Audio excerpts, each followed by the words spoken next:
Back in 1975, my brother David and I and David Stansky started the band. We were living in Michigan. We weren't actually a garage band. We were setting up in our living room. Usually I was playing either drums or guitar, but sometimes I would play a saxophone. And then my brother David would be on drums, and then David Stansky would be playing guitar. I don't know where David Stansky is now. I had heard that he was living in Kalamazoo, working as a mailman, and I did send a letter to him, but it was later returned to us, and it seemed kind of odd to me that here he is a mailman, and the postal people in Kalamazoo could not find one of their own workers.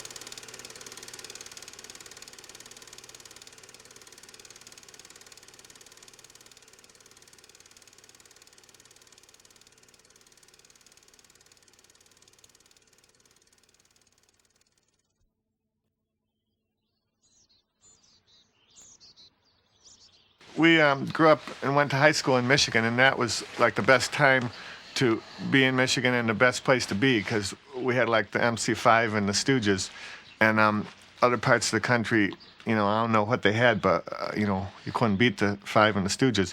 Plus we had Motown on the radio. The Detroit radio would be playing Motown, and then there was a Fort Wayne radio station in Indiana that played like Beach Boys and stuff.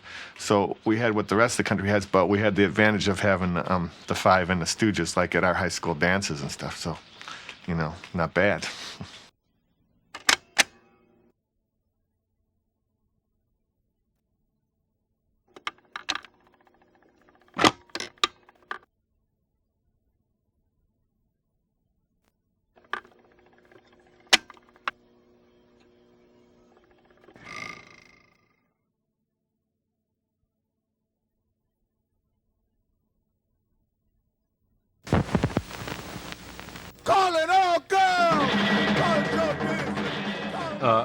I can remember where I was when Kennedy was shot.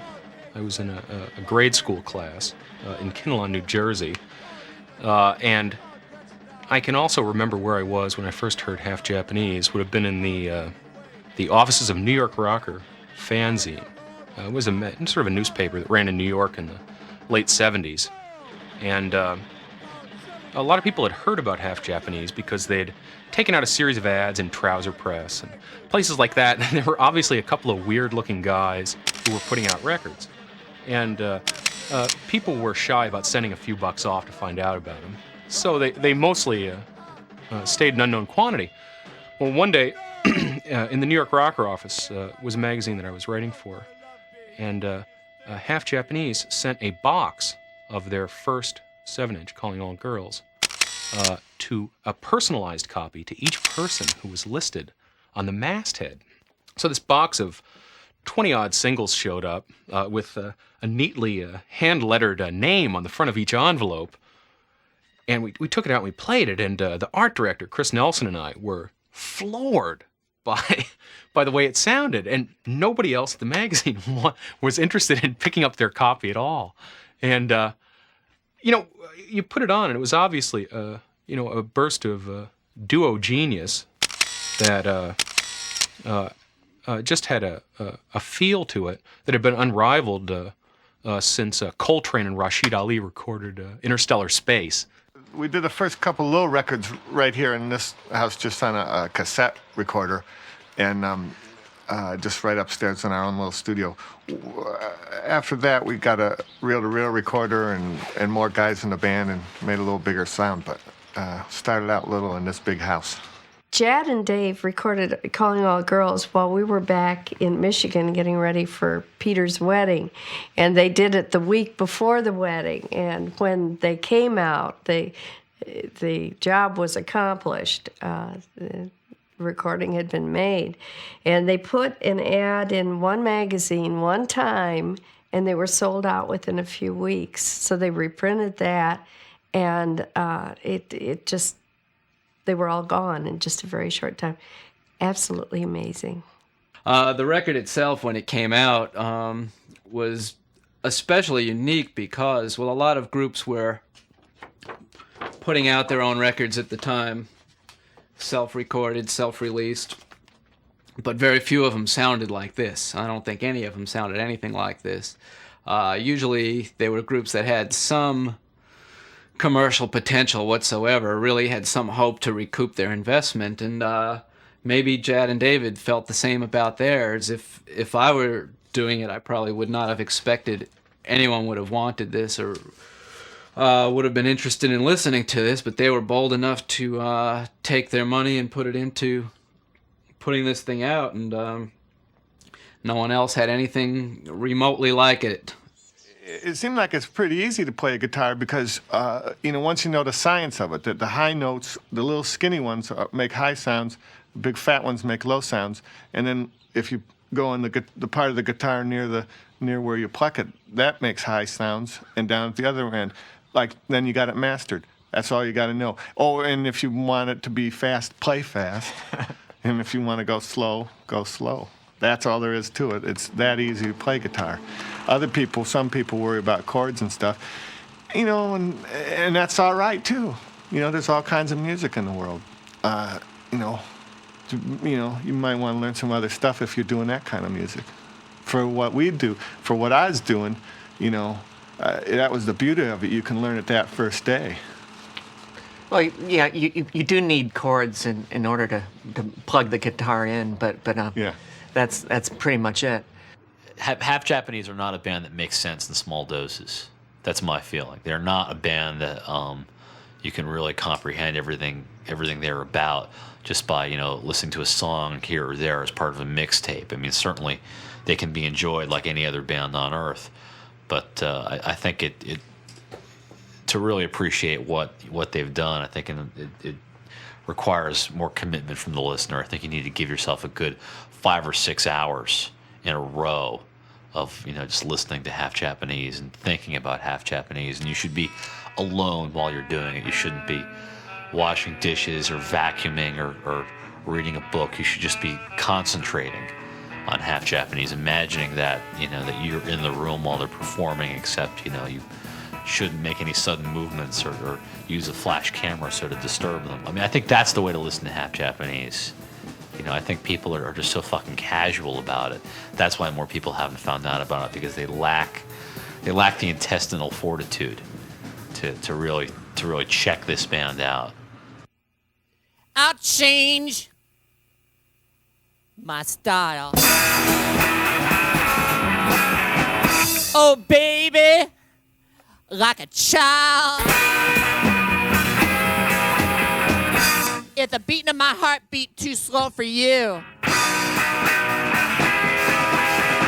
just tell me and I'll change it too. I'll change the way that I walk. I'll even change the way that I talk.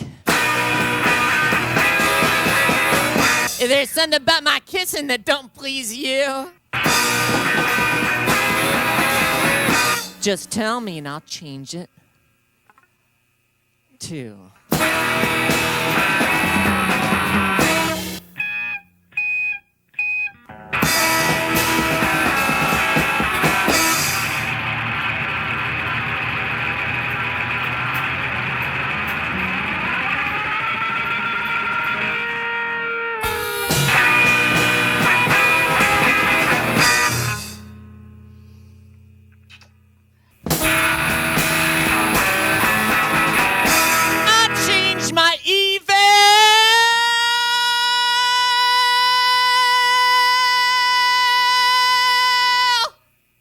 Ways. Each night and every day. If there's anything you want me to change at all, just tell me and I'll change it all.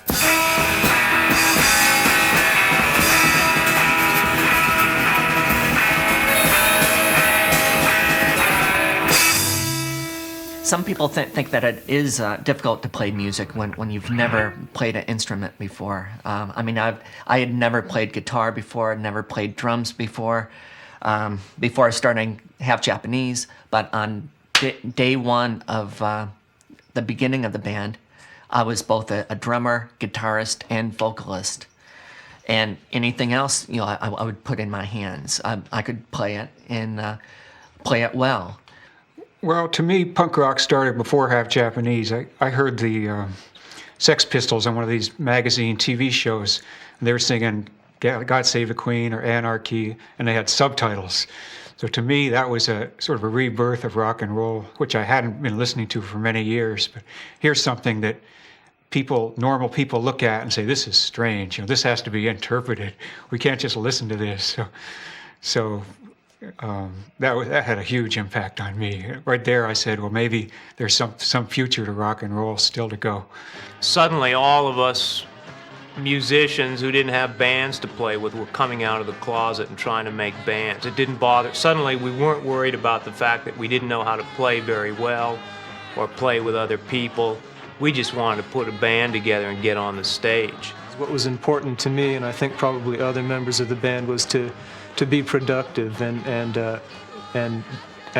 put this music down and record it, and that was a big motivating thing. And of course, it got to be kind of almost a habit. Like you'd ride the car up to Uniontown every weekend and go through the technical mishaps that we went through, and eventually get something that you could try to get people to put out. And it was really important to get records out, and that was being a rock star in my mind. That the fact that I was on records that people could buy if they wanted to, and that I could own, of course, that was a big motivator, that I owned these things that I played on. The house that we're in, which is almost 200 years old, has been called the birthplace of punk rock, and that is really exciting. When punk rock came, it just seemed like it was coming all over the world, because it had to, because music just was so, it had just taken a nap, fell asleep. All the big major labels, we caught them napping, so we just gave a little energy, and that's what everybody wanted. That's what anybody would want.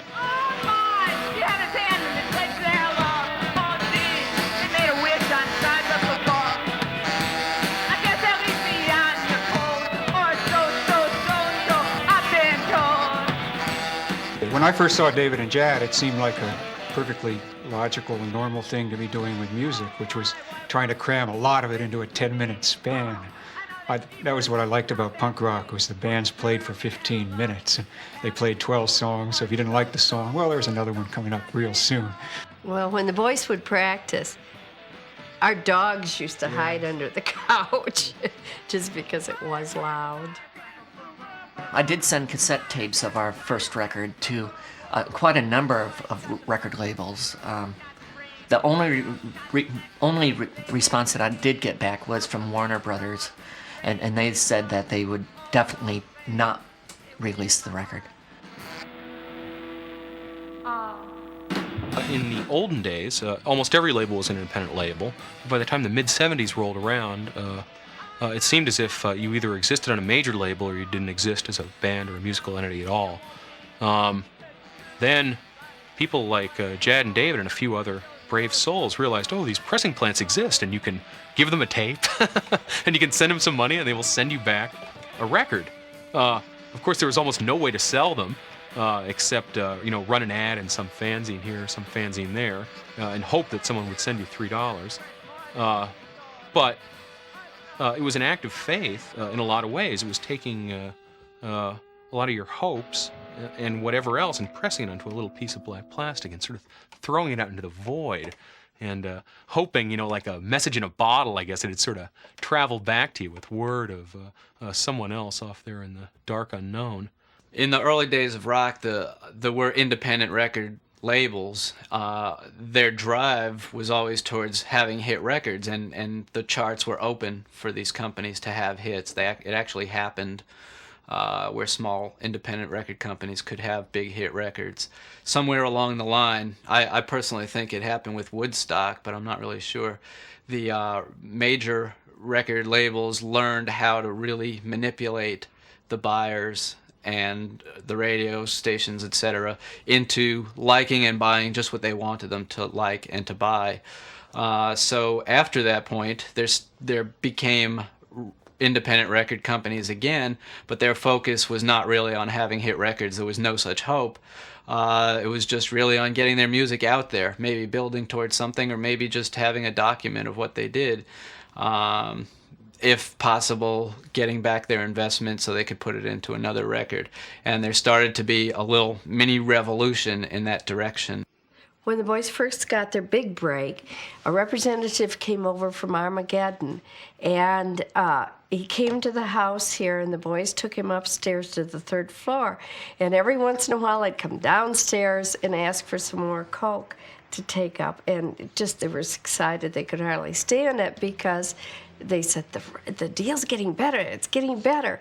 And when the day was finished, they had a contract for a box set with artwork included, and that was really a big break. It's incredible to this day. At that point, Frank Sinatra had just come out with a box set, and his was costing $60, and I just couldn't believe that the boys could be offered such a deal. We had made some cassette tapes, and we were calling them Half Gentleman, Half Beast, by Half Japanese. But then when we put together enough to make a 3-album set, and we called it, first it was called Half Gentleman, Half Beast, but then like crossed out Half Beast and put Half Gentleman, Not Beast, because we're like nice guys. Well, I figured the box set was largely an outcome of how unique Chad and Dave were, and it was just, say, incidental that they happened to invite John and I along for the ride. But I think they wanted some company. Well, it was flabbergasting that somebody would actually want to sit us down and get us to sign contracts. I mean, just the act of signing a contract that would mean that somebody was interested enough to try to have proprietary rights to this was flabbergasting, and we were all so skeptical that it was just, it was a riot. When I first heard that Half Gentleman, Not Beast was going to be coming out as a 3-LP box, I was as astounded as the next man. And in fact, I thought Jad was lying to me. He wrote it to me in a letter. I said, "Oh, that's fine." Great, Jad. That's very good.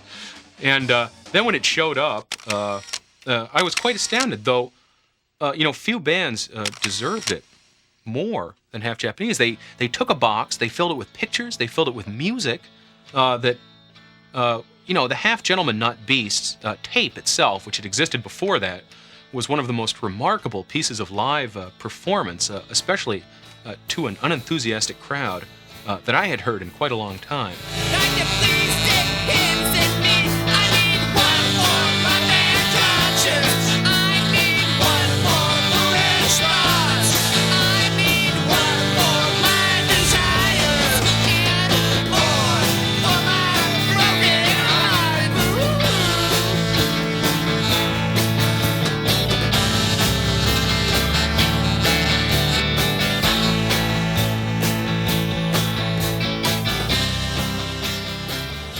When we first got our record offer from Armageddon, I thought, well, should we do a record, or is it cooler to do cassettes because that's more of a people thing? But then I thought, well, no, records can be listened to by people too. I mean, Records are cooler. Yeah, well, records are cooler. The cool thing, though, about cassettes is that anyone can do them, and it's a very easy thing to get across to somebody. Well, the cassette underground is something that came along only really in the 70s when tape technology became very affordable, and bands like bedroom bands were able to exist because you could sit in your bedroom with a small cassette that would record reasonably well, not even make a copy of it, but have a cassette just to send to somebody else, whether it was a friend or an acquaintance in a different town who also was sitting in their bedroom making something, and he could swap these things back and forth. Eventually, somebody came along with 2 tape decks and said, hey, I can make copies of my tape and your tape to send to this other guy that I know in this other town that does this. And it basically just worked in that way. Half Japanese were among the first bands to really utilize it as a band rather than just, some horrible loner. There were 2 of them. We have here a souvenir of Richmond, Virginia. The contents is this little bag sent by Dave Fair. It says 1 red guitar, 1954 to 1979, DOA RIP. Early on, before Half Japanese really started to take off, they had a mailing list of, I don't know, maybe 50 fans or so. And they would keep up pretty active correspondence with this mailing list. They would send tapes. They would do really nice tape packages and all sorts of drawings, etc. Sometimes formal, sometimes informal packages. And they would send them out to these people on the mailing list without even soliciting money or saying, do you want this? Send us some dough. They would just think it up, put it together, and send it out to these people. One of the packages, one of the formal ones, was from one of David's late guitars. I think the Richmond, Virginia was the first or second Half Japanese show, and David smashed his guitar and took the little remains of it, loaded it into these little baggies, and sent it out to their fan club members. When we played live, I used to carve notches in my guitar, the same way gunslingers do on their guns on the Western movies. If we beat the other band we were playing with, then I'd put a notch in the guitar.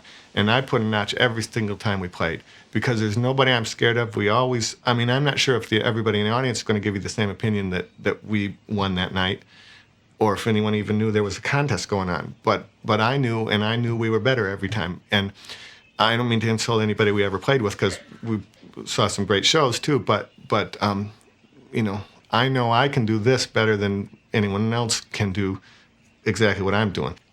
Half Japanese were in Boston to do a show at some club, I can't remember which one, and that was their electric show one night, and then the next day they were going to do this acoustic show at the Duplex Nursing Home, and they played on the back porch of the home, and the audience was the residents of the home.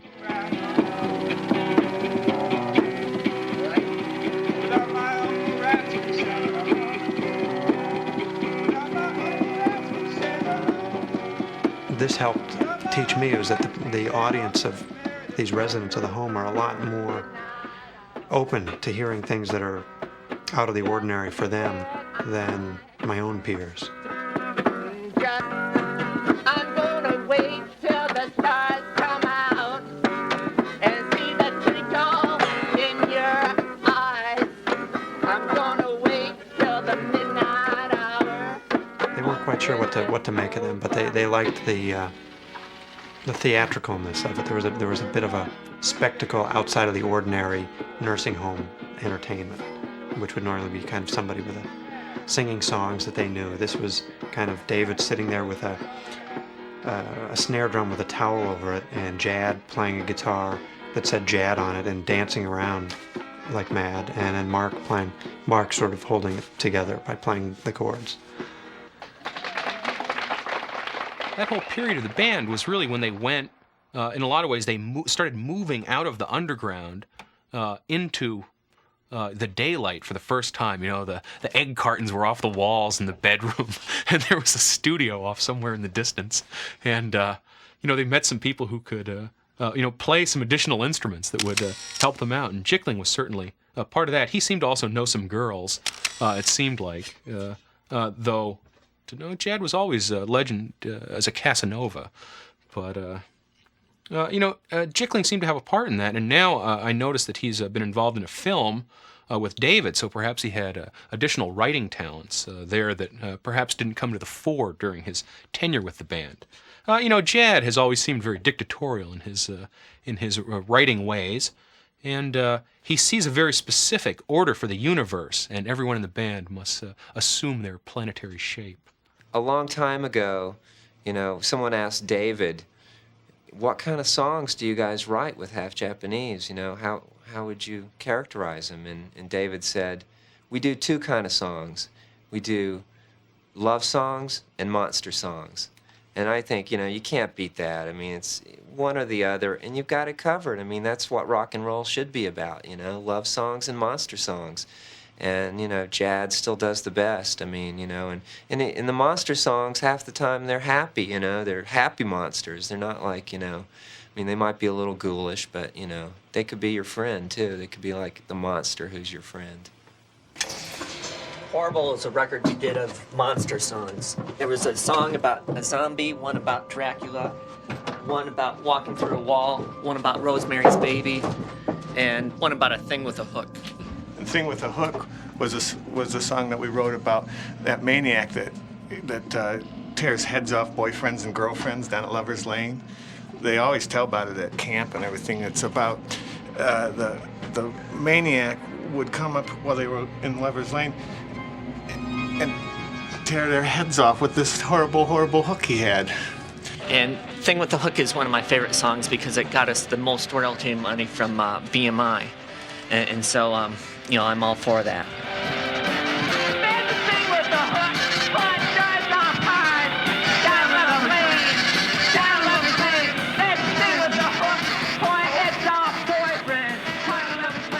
I'm not entirely sure why Half Japanese started doing monster songs. It was just one day, that was what we were doing. It was monsters. Everyone in the band thought that was a great idea. So that was just a vacuum waiting for the band to fill, the horror movies. 10 years ago, they cut off his hand and gave him a hook and put him in jail for the criminally insane.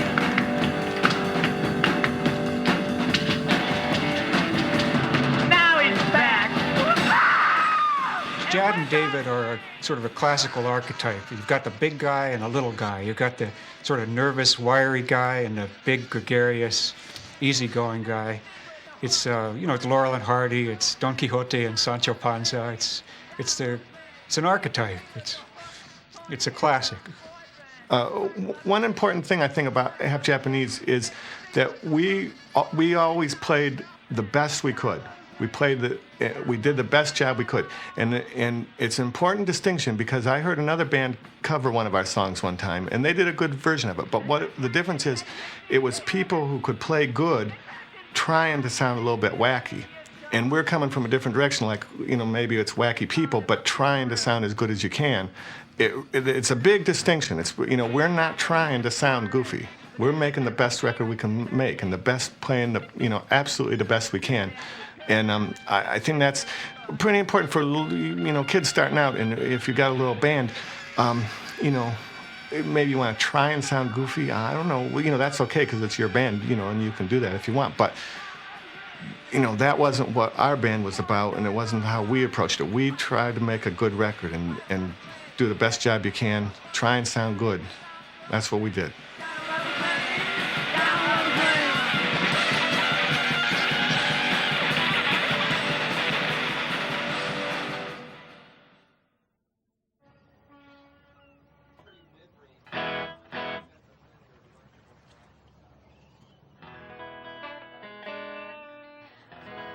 The state of music in 1990 is as bad as it was in 1980. All record companies think about is money, of course, which is their right, but they have no feelings that maybe they should also just put out albums that may not make them $5 million, may only make them $2,000. But wouldn't that be nice if people got to hear other things besides Madonna and Michael Jackson?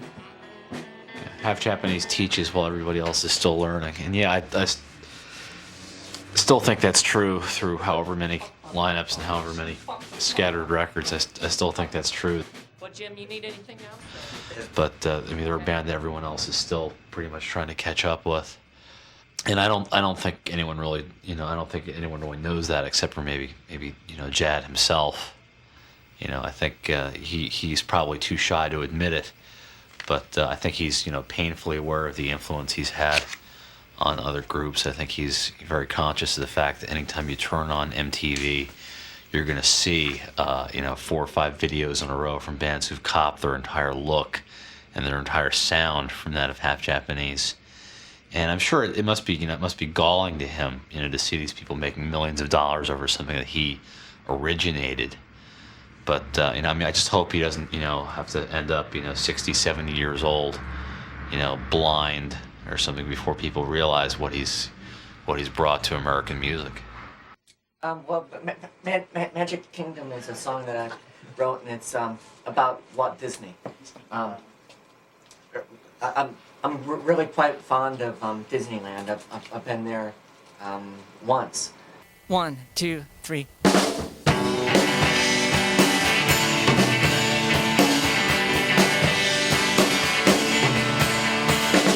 All they said it was one man's dream and hopes come true. All they said it is so much and so much more.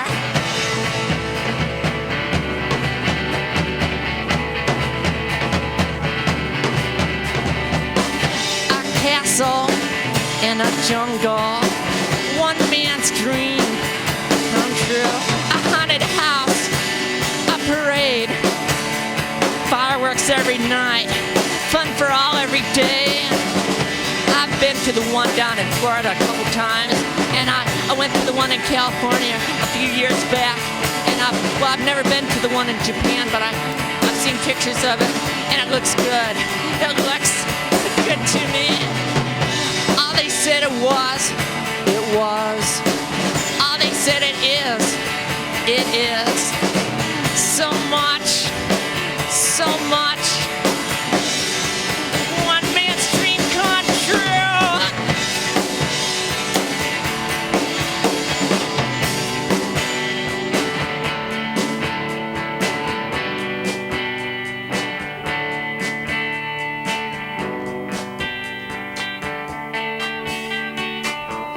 Yeah, there's a magic castle down in Florida. Yeah, there's a magic castle in California. Yeah, there's a magic castle in Japan, and I think they're building one in France. Everything it was, it is. Everything it is, it was. And I'm so glad it's there, because it's like one man's vision. It's one man's hopes. It's one man's dream. It's one man's life. And he did it for us.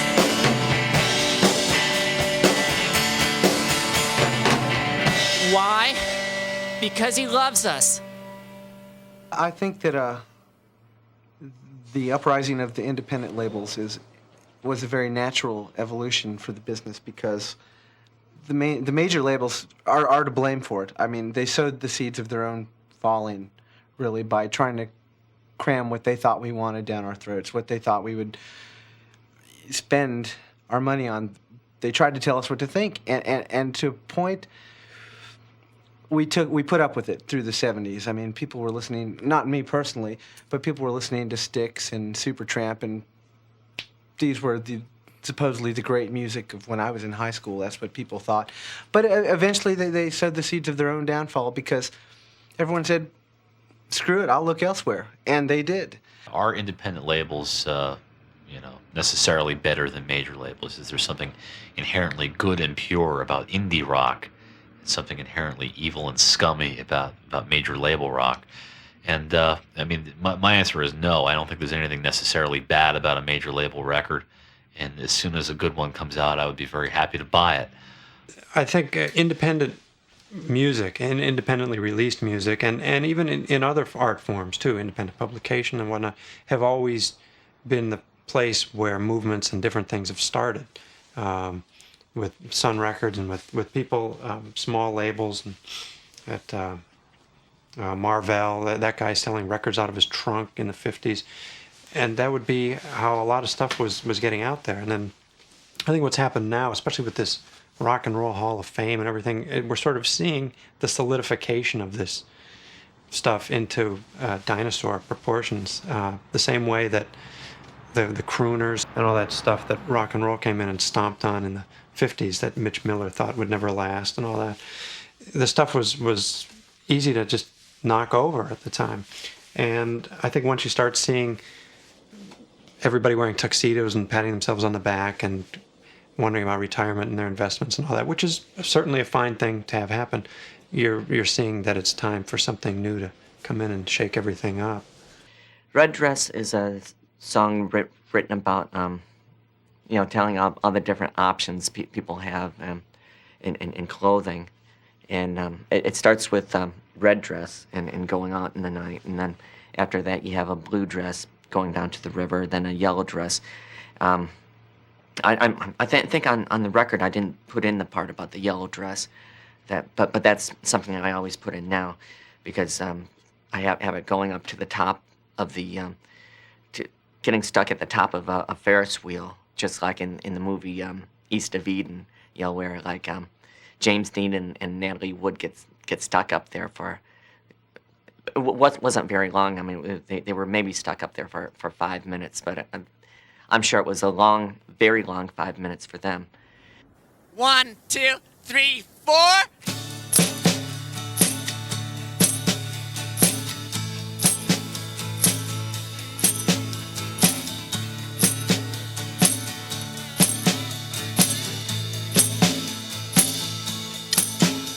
Put on your red dress and we'll walk in the night.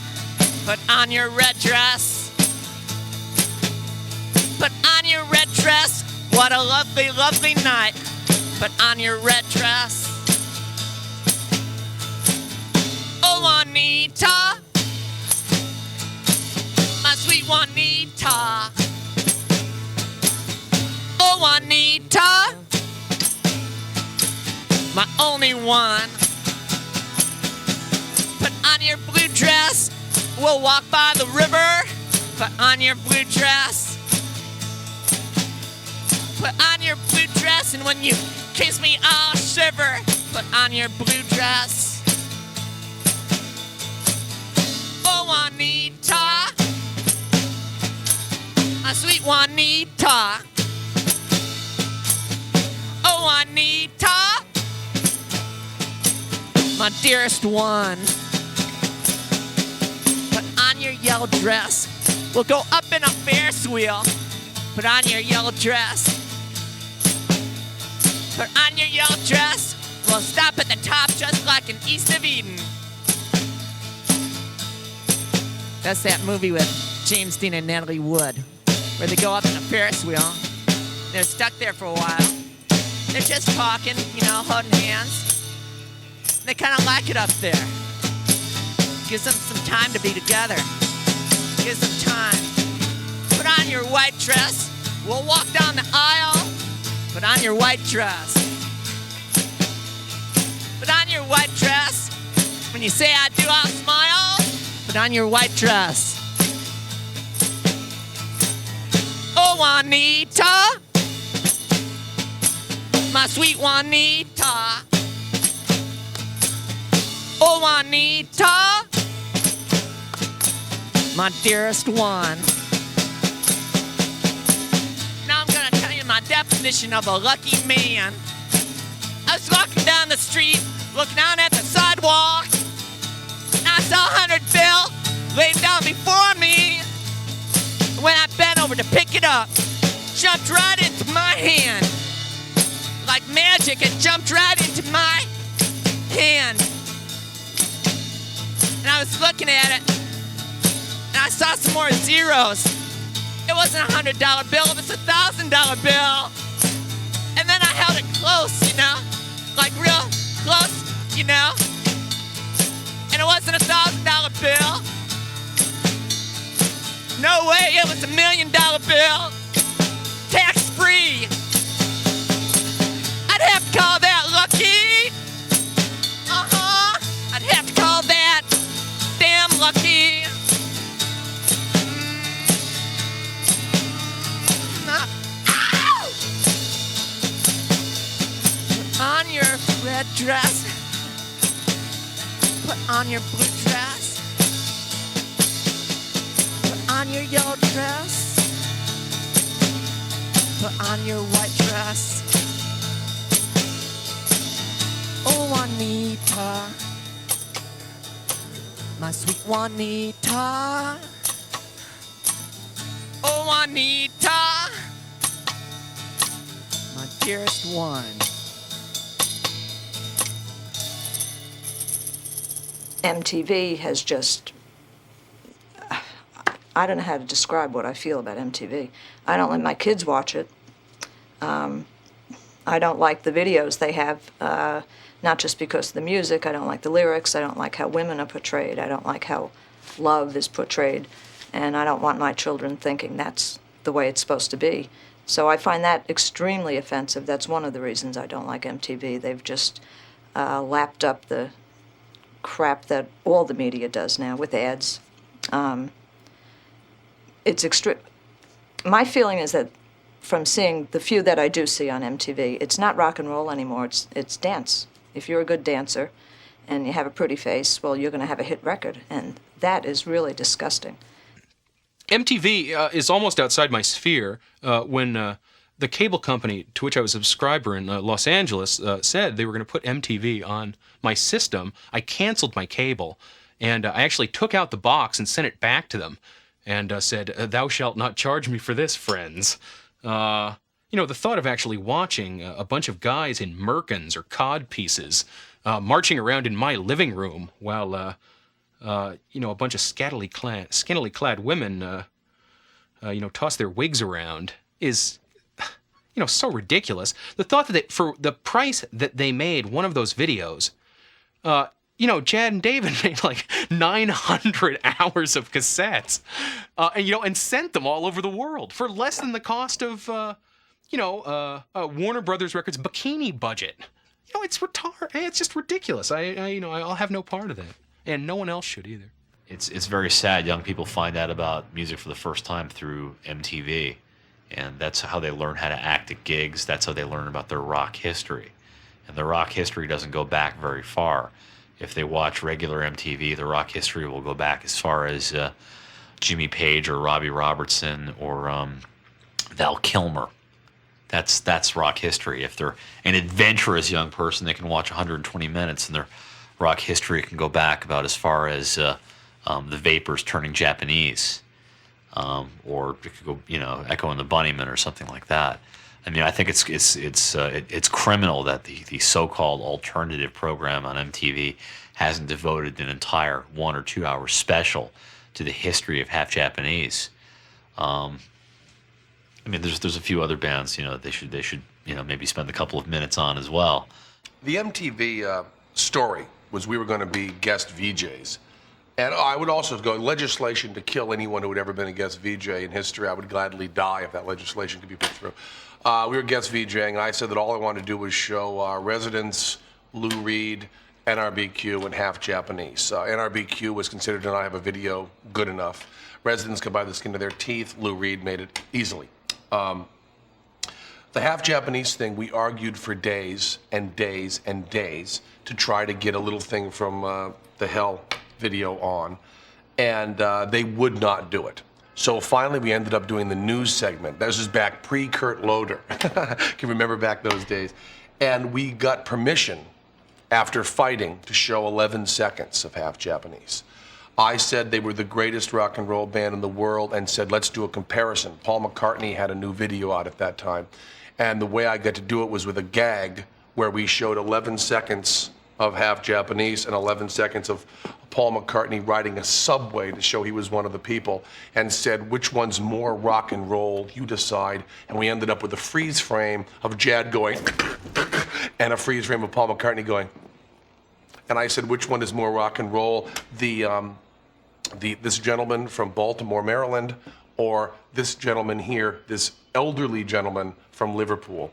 And they had to cut the word elderly because the record company said they would pull everything that came out if I called one of the Beatles elderly. So I say, which is better, this guy from Baltimore or this?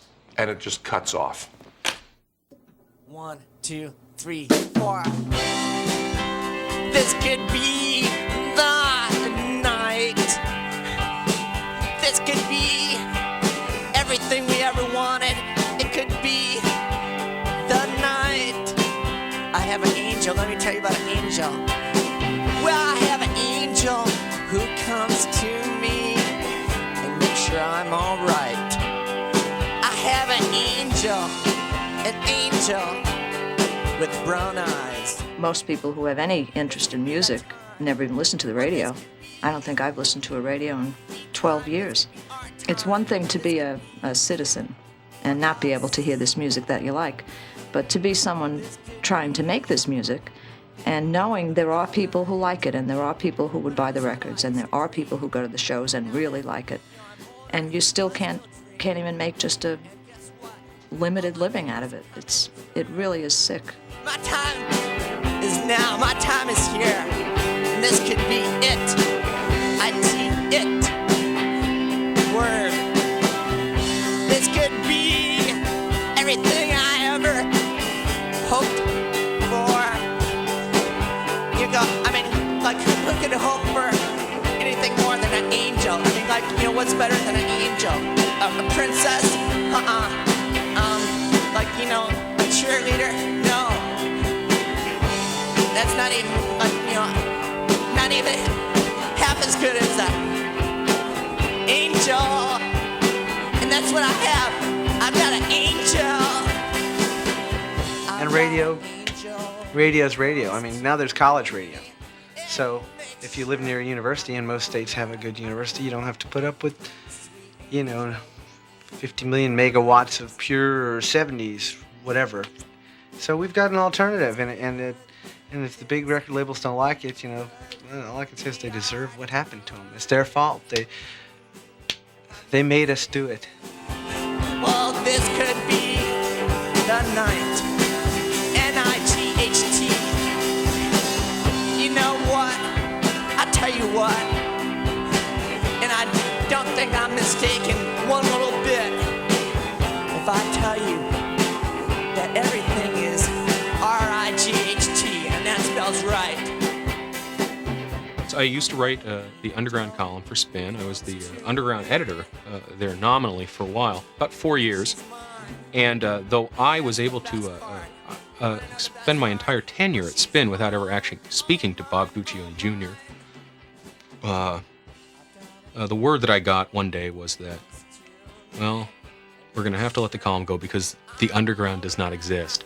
If you can prove to us that it exists, maybe we can make a case for you in the next board meeting. But the way it stands now, nobody can find it.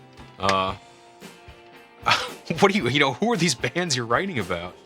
I attempted to make the point, well, the reason that you should write about these bands is because you've never heard of them.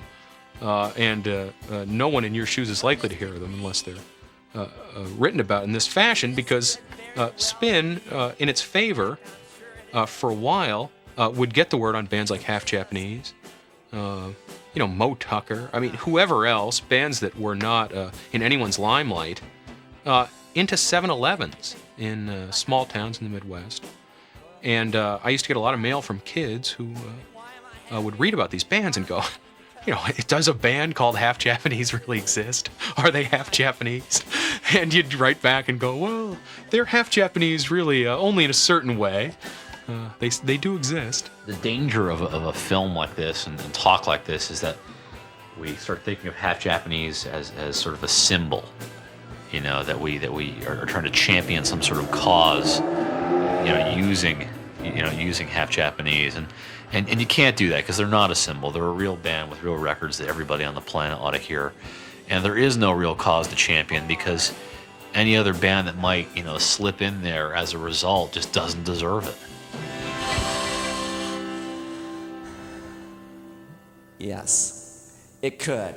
And yes, it is. Thank you.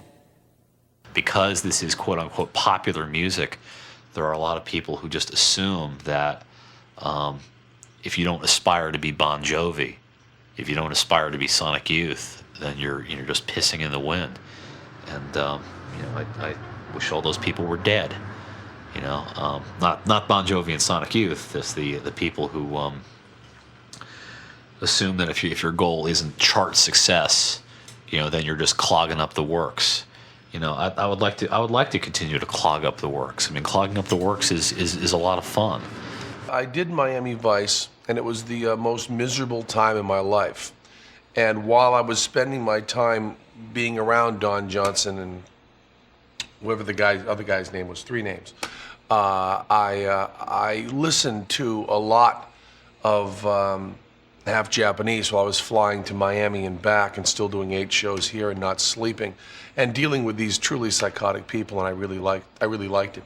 And they paid me a lot of money, and I was talking to MC Caustic, and I said to him how bad I felt about doing the whole Miami Vice thing.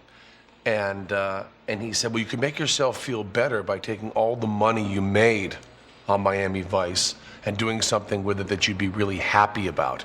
How about we start a record company that would put out Half Japanese and all that stuff that you really like? And the proof, of course, that it was made, it was put together just to put out Half Japanese was the name of it. I wanted to call it Miami Vice Records. And I called my lawyer, who said that I really didn't have a chance, and MC Caustic was against it because he said, who in the avant-garde, the hipsters, are going to buy something from Miami Vice Records? And I said, well, the name of the record company is not going to matter. This will be really funny. And no one agreed with me. My lawyer also felt it was actionable. So we went to a JAD name, 50 Skadillion Watts of Power in the Hands of Babies. But the idea was to take the Miami Vice money and do something really, really good with it. And we did. I mean, I paid an awful lot for each one of these records, but I enjoy them.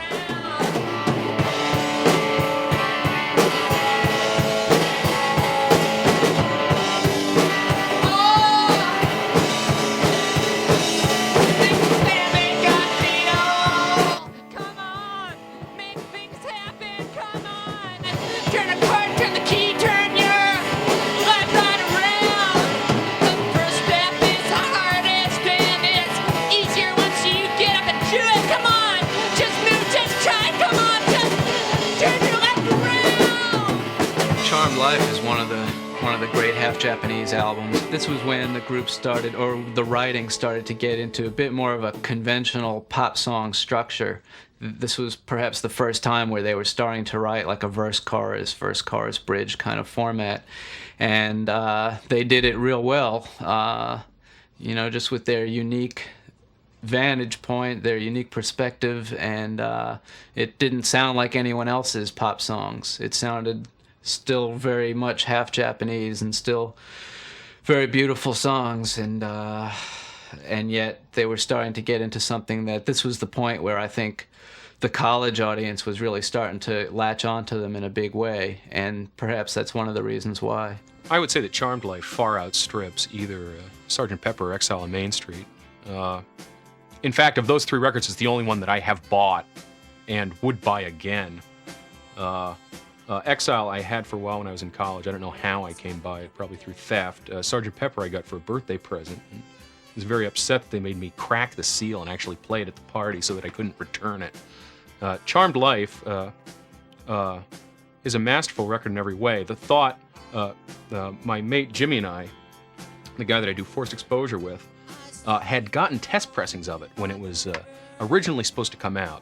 And like many other people involved in the fanzine world who did get copies, were just sitting waiting for the Half Japanese explosion really to arrive. Half Japanese mania, to quote an old Half Japanese song, why have Beatles mania when you could have Shags mania, or you could have Yoko mania? And we thought, well, you should have Half Japanese mania. And Charmed Life seemed to really poise them on the verge of world conquest, and it didn't come out. Test pressing was the only evidence of that for a long time. And unfortunately, by the time the album did come out, the band had changed so much that they were onto a whole new level of material, and were never really able to. Well, I thought that and the lineup on the Loud album were particularly world-beating in terms of actual live performance. And if they would have gone out and really, gotten to the natives in the hinterlands of the States, it could have made changes in a lot of people's lives who have sort of stayed, vogue otherwise. And, as far as the Stones or the Beatles creating albums that are anywhere near the quality of Charmed Life, they wish, they wish. It was so frustrating with the album to have recorded it and then we had to wait for its release. it was, nearly 4 years after recording the album that the record actually did make it out. And it was a long 4 years. I mean, when you do something that you're most proud of, even waiting 4 weeks is a long time, but this was just too much. I got this record, Charmed Life, like Rambo got the MIAs out of Vietnam. I ran into LA with a big yell of, "Do I get to win this time?" There was a scumbag by the name of Michael. I probably shouldn't remember his name. Yeah, I can remember his name, but I probably shouldn't. There were many scumbags in LA. We all know some. And one guy had all the stuff for Charmed Life and all this artwork and everything else. And he had this whole deal. And he was a guy who walked around LA with no shoes on and was phenomenally dirty. And this is the kind of fans that Half Japanese attracted, among others. And he had Charmed Life, and Jad would call, say Pen. And he would tell me that he had been hosed on this deal, and they had the masters, and there was no way to get them back. And at that time, I still believed, like Nixon, that the end justifies the means, which I now believe is the most evil thought possible. But at that time, I thought, well, if I get Charmed Life for Jad, I'll have done the right thing. So I went out and I beat up this guy in every way possible. First of all, we had just finished doing a movie or something, and we had lawyers and we had muscle.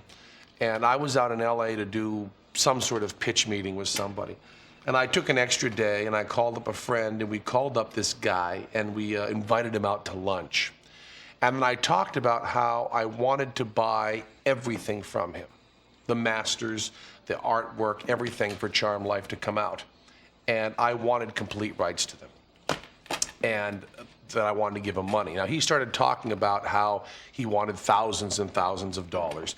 And I started pulling out, I had brought $1,000 in 20s with me. And I'd stuck the $1,000 in all different pockets. So it looked like I was really, really rich. And I took him to this pizza place when he was clearly like hungry and miserable. And I bought a lot of like pizza and stuff, which he was scarfing down. And then while I was discussing his deal for like $10,000 and my deal for like $100, I kept throwing money out on the table, like just $100, $200, $300 in 20s. And he said, well, no, I want like 10,000 for this. And it was clear that he needed money really, really badly. So I kept laying money down and getting him very, very interested. And then I made a deal with him that I could get all the rights to everything and the master tapes if I gave him something like $500. But it was half and half. It was 500 then and then 500 later. Maybe it was 250 then, 250 later. And he told me that I could, he would meet me at the pressing plant to pick up the masters the next day. I gave him half the money. And the next day I called his house and his sister told me he had gone to Mexico. So I went to the pressing plant and I called NBC, Brandon Tartikoff's secretary, because I wanted a big name. And I told her to call at 1 o'clock and say, Penn Jillette had a meeting over there, could I please get there? I went in at 12:30, went to the pressing plant and said, I'm here to pick up all the Half Japanese stuff from Iridescence Records, everything to give to me.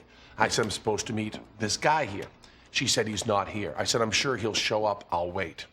At 1 o'clock or 1:30, NBC called, said, this is Brandon Tartikoff's office. Where's Penn? We have a meeting with him. I said to her, no problem, I'll wait here. NBC called every 5 minutes. I'd set this up. And she said, I can't give it to you without his signature. I said, of course not. Please don't. Please don't. I sat for 45 minutes. The calls coming in every 5 minutes.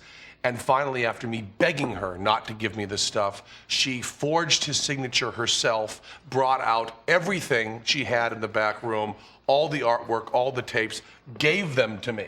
Said, I've seen you on TV. I saw you on Miami Vice. I really liked you. Here's everything with a forged signature. I then called him up 2 days later and said, I already have everything. He shit. He went crazy. He cried. I said, that's the deal we had. You went to Mexico, you motherfucker. And then I went and gave him the rest of the money, while I had the stuff in a different car locked in the trunk, because sure enough, he ran to the car to try to get it. And then I also had Jad. He was calling Jad up and telling Jad, you got to let me keep this stuff. And I told Jad, if you say one word to him of encouragement or get me in any legal trouble, I will never talk to you again, and I will try to hurt you physically. So Jad just took his phone off the hook for 2 days. This whole thing was done, and like Rambo, come on, you POWs! I got Charmed Life, and I brought it out. And it's a great record, and it was worth it. The end justified the means, in this one case, but no other case. Roman Candles was on the album Charmed Life. I wrote Roman Candles a long time ago. We recorded a version of that during the sessions that we did back in, I think, '85 for the record Sing No Evil. It originally was going to be going on that, but I didn't like it as well as some of the other songs on that record. Now we redid the song during Charmed Life, and I think it worked out quite a bit better during those sessions. It's well, it's just it has a nice line in it. I think that Ricky Dreyfuss came up with was you know, she lights up the night like a Roman candle, and I'm fond of that line because it has, you know, a real fireworks kind of thing going to it, and I think that's quite romantic. 1, 2, 3, 4.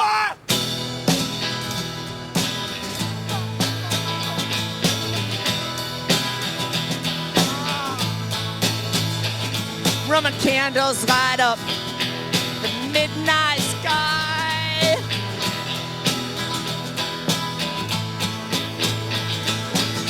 I hear the bells of St. Matthew's ringing.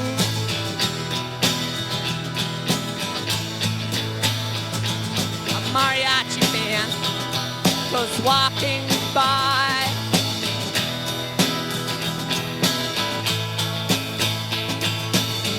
And in the dark night, birds are singing.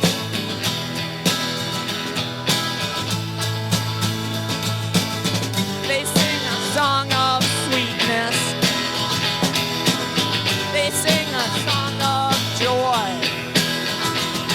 Then they take wing and they fly off together. Without a word between us, without a word we knew, without a word we knew there's love between us. Hand in hand we walk, heart to heart we talk. We'll talk about things we did today, then talk about things we'll do some other day. Then we'll say goodnight, but first let's kiss. I'm glad you're a girl. You light up the night like a Roman candle. You light up, light up the night. You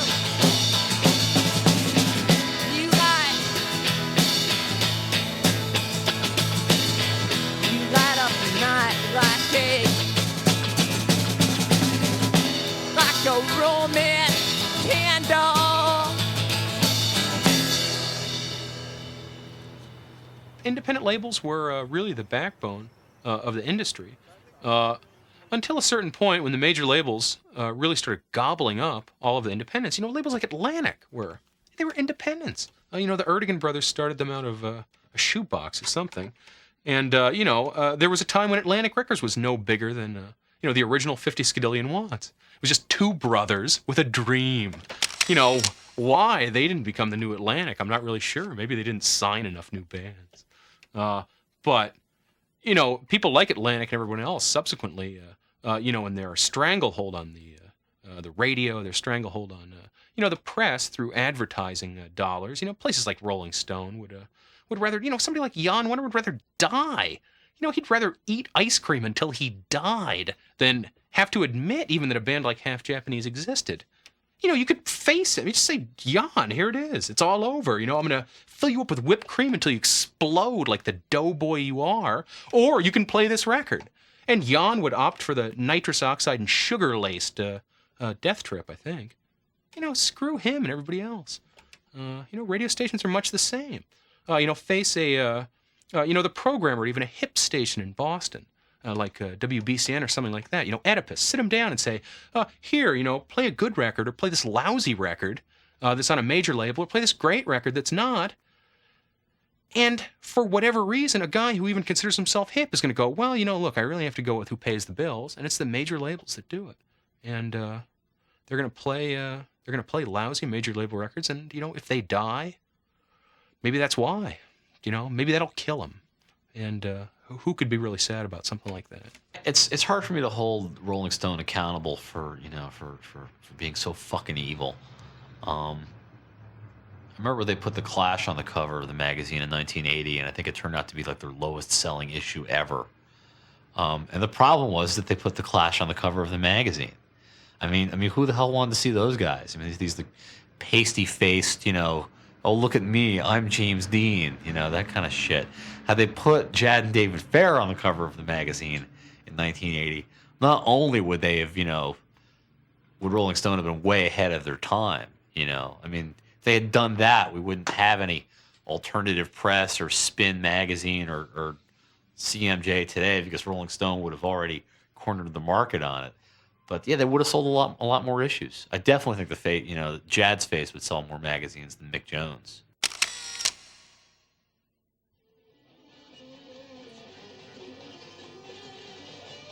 Half Japanese was very wrapped up in their influences of groups such as Velvet Underground, Bob Dylan, the Stooges, groups whose cover versions of their songs they did. And yet, on the other hand, they were completely unlike any of those groups that they were so overwhelmed by. I will want to have some backup vocals. Well, there's a record company called Imaginary over in England, and they're putting together a Velvet Underground compilation record, and I'm trying to get a song put on that. So we decided to do I Heard Her Call My Name. And I did ask Mo if she would play on the song, and she told me that she would. Are they rolling? Ready? 1, 2, 3, 4.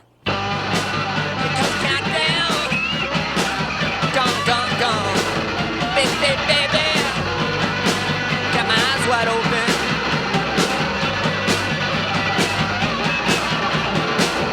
Ever since I walked on Cripple Monday, I got my eyeballs on my knees. I read for hours with man Williams, said he not understood a word from me, because I know she cares about me. I heard her call my name. Heard her call my name. Yes, I know she's all dead.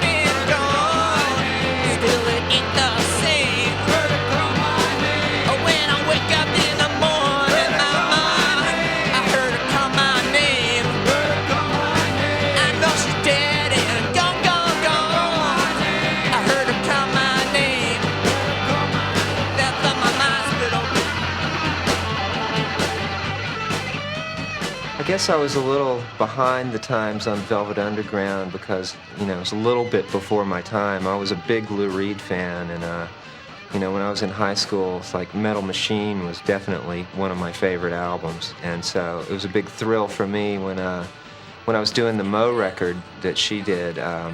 Lou came over to do some tracks on it, and I broke out my 8-track of Metal Machine music and got him to sign it. So that was really... that was great for me. I also got him to sign my Berlin 8-track, and I think he was pretty impressed too. He said, "My God, you know, where did you get these?" I don't think he even had 8 tracks of any of it. So, but I guess you know, a lot of people have asked in the past, you know, did you name the Velvet Monkeys after Velvet Underground? And most of the time I'll deny it, but you know, I think at the time it was sort of like my favorite American bands were Velvet Underground and the Monkees. So I figured, you know, that's sort of what we were when we started, was somewhere in between the two of them, you know, but definitely the greatest American bands.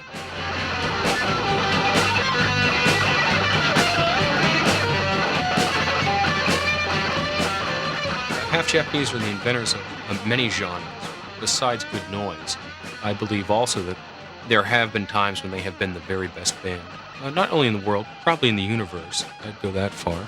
You know, they really did boil everything down to its basics and then blow those basics up right in your face in a way that no one else seemed capable of doing or even interested in doing. And a good noise was a genre that I think may have been invented sort of semantically by Lester Bangs or maybe somebody at Slash in terms of, yeah, it's noise and boy, it's good. Jad has been able to keep putting stuff out when other people go crazy.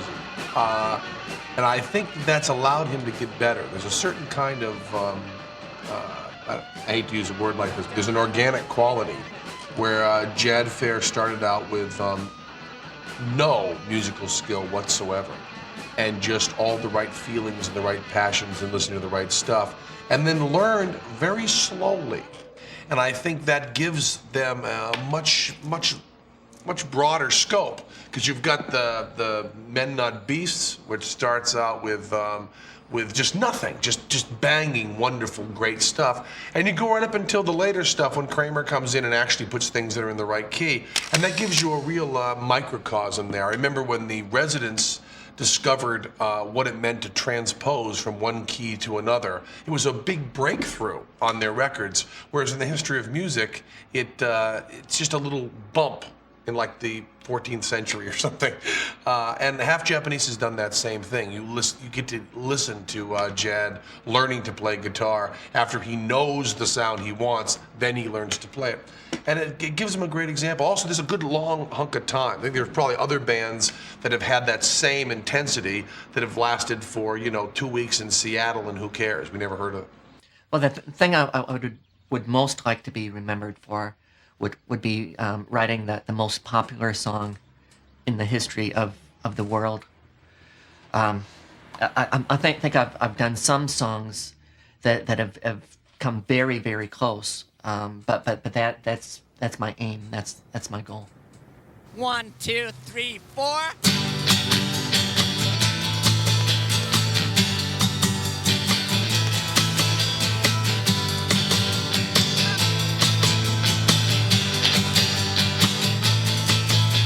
It didn't work out like I had planned it, but it did work better than I thought it would.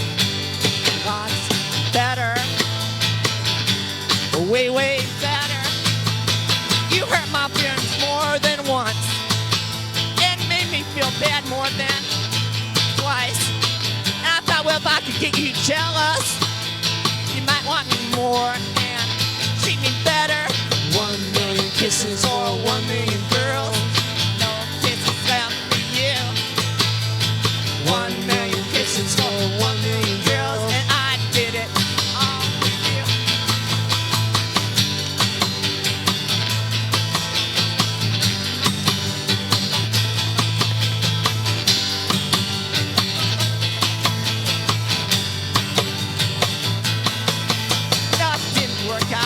Like I had planned it. You didn't even care about it. You didn't treat me any better after it. So I guess I just don't care about it. 1 million kisses for 1 million girls. No kisses left for you. 1 million kisses for 1 million girls, and I did it all for you and me. Half Japanese seemed to exist purely for the pleasure of Jad and David. In fact, it was hard to imagine that they were doing it for anybody else to hear. A bedroom band is a pure is a pure band, really, that I think would exist regardless of, any kind of commercial pressures that might, a garage band is somebody that's looking for a manager. A bedroom band, perhaps, is looking for a girl, but nothing more. Half Japanese offer encouragement to people all over the world who either can't play because they don't have the proper training or they don't have the proper gear, or perhaps they were born with webbed hands like the children of Bree Walker Lampley. There could be any number of reasons for it, but a good one-note guitar solo, I'll take that over Steve Vai any day of the week. To this day, I think Jad maybe can play 1 or 2 chords, maybe 3 at the most on guitar, but for most of the time, neither of them could technically play a note of music. They didn't really know how to play drums or anything, and they just did it their own way. Much the way that I equate with sort of the Shags, what they did, which is just completely remake music from scratch. And these guys have done that, and yet they've managed to make an incredible body of work with amazing variety, and it all comes down to one word, which is imagination.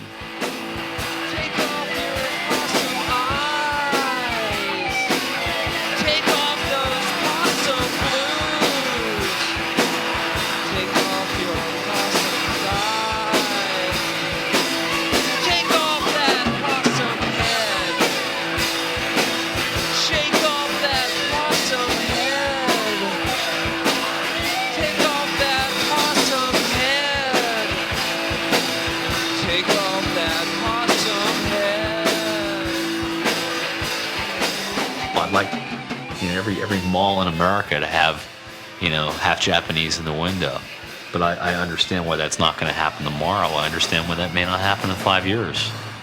But it's something that you work towards slowly every day, a little bit at a time. And I think when you try to make that happen too fast, I don't like the results. And I think it's to the credit of half Japanese that. After all this time, they still sound like themselves.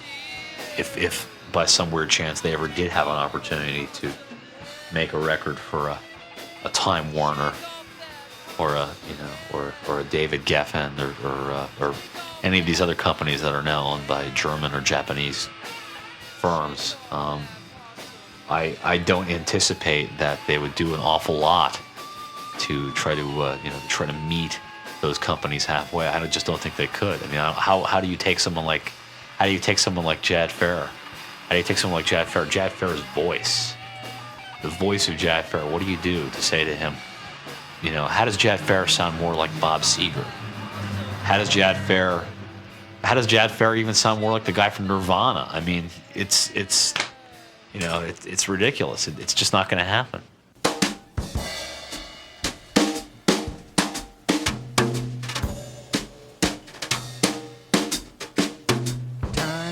A matter of fact, and it's gone and it will never come back, and mine is wasted all the time.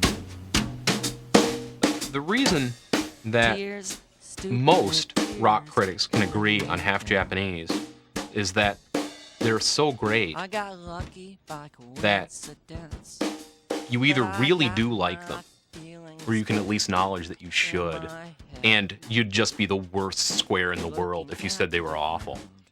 And the thought of having all that opprobrium heaped on them, I think makes even some critics who don't actually care for them claim that they do care for them in order to appear not so bad to both themselves and their descendants. To have your grandchildren say, "God, you gave Half Japanese a bad review," would, just be the worst. And it brings me down. Tie my brain into a knot. Those tears, stupid tears, bring me down. The one thing I can say bad about Half Japanese is that it still comes under the category of rock and roll. I really thought we should have been over that. Rock and roll should be just nostalgia, and we shouldn't have Guns N' Roses, and we shouldn't have Half Japanese. They should have been doing something else. And I was always waiting for the time that their music would come. I mean, I'm 36 years old, and there should be music out there that I don't understand. And there just isn't. I would like to feel what people felt when they heard Elvis Presley, and I don't think I'm going to get a chance to. Out to the wind, that's where my love goes, and it brings me down. Tie my brain into a knot. Well, I mean, the media is pretty sure of itself. You know, I mean, they think they've got it all figured out. And they figured out a lot for us. I mean, we now know that the Apollo moon landing never really happened. That, you know, that John F. Kennedy was never really assassinated. I mean, there's a lot of things we found out that the media have tricked us into believing. And I think there has been a conspiracy to keep the message of Half Japanese away from, you know, America's breakfast table. So I just think they're afraid. I think they're afraid of the truth. I think they're afraid of, you know, there's a lot at stake. I mean, I think if you have someone like a Madonna who is very popular and is like the star of the moment, I think it sends out a message to the entire country that this is what you should aspire to be. This is your role model. I think it's nice that's a role model that most people in America they're never going to be like Madonna. Chad Fair, I mean, while he is, you know, the greatest, I think he's more of a realistic role model. I think more people, you know, can relate to Chad Fair than they can to Madonna. And I think that's the problem. I mean, I think if you did have someone on top who set that sort of example, that you don't need to know how to play, that you can do it yourself, you can do it out of your own house for 15, 16 years, slowly and surely. I think if everyone in the country knew about that, you know, I think there would be a chain reaction. I think there would be a chain reaction of some sort. You know, I think that Jad and David really do have a message that could be shared with all the young people in the States that would like to have a band. And the basic idea is that if you have something inside of you and it has to get out, you know, don't worry about the technique of getting it out. Just blow it right out. And that's all you can do. And sometimes it's better than anything else.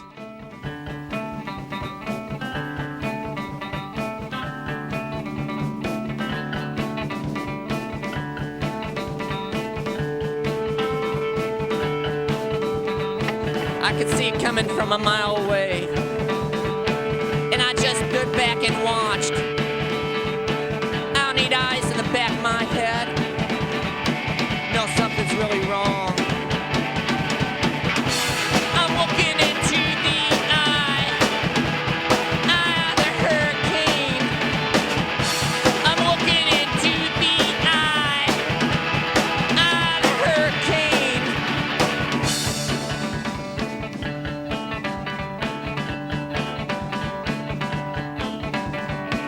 Gibby took a jackknife out of his back pocket and carved 666 in his forehead, while the butthole surfers walk around with their heads chopped off.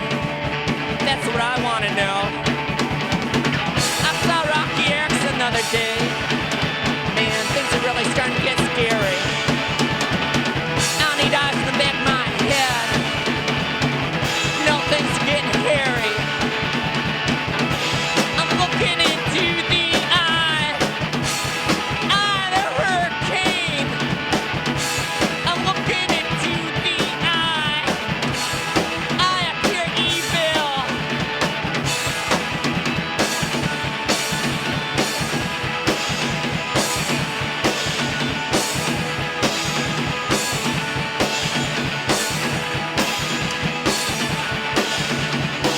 All my friends are dressing in black, and there's a star on the floor. There's too many candles in this room, I can't see what I'm doing, and neither can they. It might not happen tomorrow, but just you wait and you'll see. It might not even happen next year, just you you wait, just you wait, just you wait, just you wait, just you wait. I'm looking into the eye of a hurricane. Looking into the eye of a hurricane.